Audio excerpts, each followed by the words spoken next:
Corporation Chelora trenching ഗ്രൗണ്ടിലെ മാലിന്യം നീക്കം ചെയ്യലിൽ കരാർ വ്യവസ്ഥ ലംഘിച്ച കമ്പനിക്ക് കരാർ പുതുക്കി നൽകാൻ നീക്കം. റോയൽ വെസ്റ്റേൺ പ്രോജക്ട്സ് എന്ന കമ്പനിക്ക് വീണ്ടും കരാർ നൽകാനാണ് നീക്കം. വിവരങ്ങളുമായി കണ്ണൂരിൽ നിന്ന് നിഖിൽ ചേരുന്നുണ്ട്. നിഖിൽ, ഇത്തരത്തിലുള്ള ഒരു നീക്കം അത് ആരുടെ പിൻബലത്തോടു കൂടിയാണ്? എന്താണ് ഇവർക്ക് തന്നെ കരാർ പുതുക്കി നൽകാനുള്ള തീരുമാനത്തിലേക്ക് എത്താൻ കാരണം? സംഗീത, കണ്ണൂർ കോർപ്പറേഷനിലെ മാലിന്യ നീക്കവുമായി ബന്ധപ്പെട്ട് ചേലോറ ട്രെഞ്ചിംഗ് ഗ്രൗണ്ടിലെ ഈ ബയോമൈനിങ് ഉൾപ്പെടെയുള്ള പദ്ധതികൾ നേരത്തെ തന്നെ വിവാദത്തിലായതാണ്.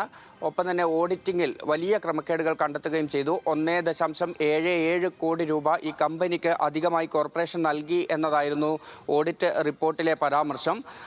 തെറ്റായ അളവ് കാണിച്ചുകൊണ്ടായിരുന്നു കമ്പനി ഇത്തരത്തിൽ കൂടുതൽ തുക കോർപ്പറേഷനിൽ നിന്ന് വാങ്ങുന്ന ഒരു സാഹചര്യം ഉണ്ടായത്.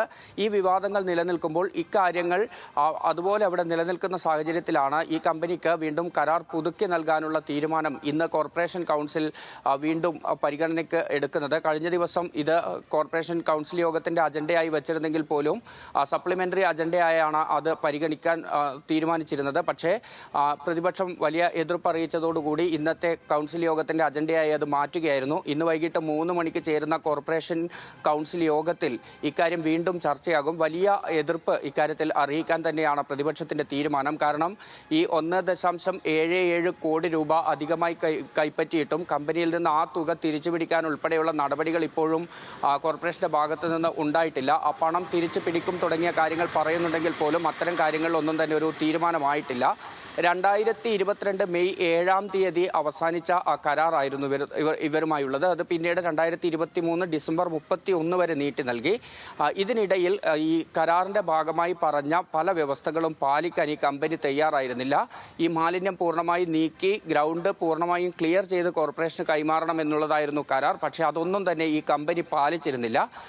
അങ്ങനെയുള്ള സാഹചര്യത്തിനിടയിൽ തന്നെയാണ് ഈ നീക്കാത്ത മാലിന്യത്തിന് 1.77 കോടി രൂപ അധികമായി വാങ്ങുന്ന സാഹചര്യവും ഉണ്ടായത്.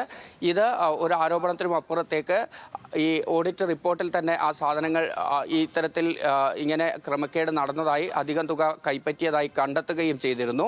ഈ പശ്ചാത്തലം നിലനിൽക്കുമ്പോൾ പോലും വീണ്ടും ഈ കമ്പനിക്ക് തന്നെ കരാർ നൽകാനാണ് നീക്കം നടത്തുന്നത്. പ്രാഥമികമായി നമുക്ക് മനസ്സിലാക്കാൻ സാധിക്കുന്നത് മറ്റ് കമ്പനികൾ ഈ പദ്ധതിയുമായി സഹകരിക്കാൻ തയ്യാറായില്ല എന്നുള്ളതാണ്.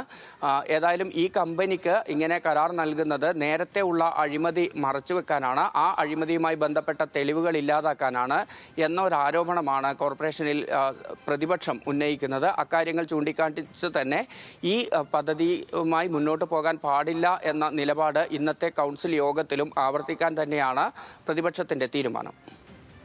ശരി, കണ്ണൂരിൽ നിന്ന് നിഖിലാണ് വിശദാംശങ്ങൾ പങ്കുവച്ചത്.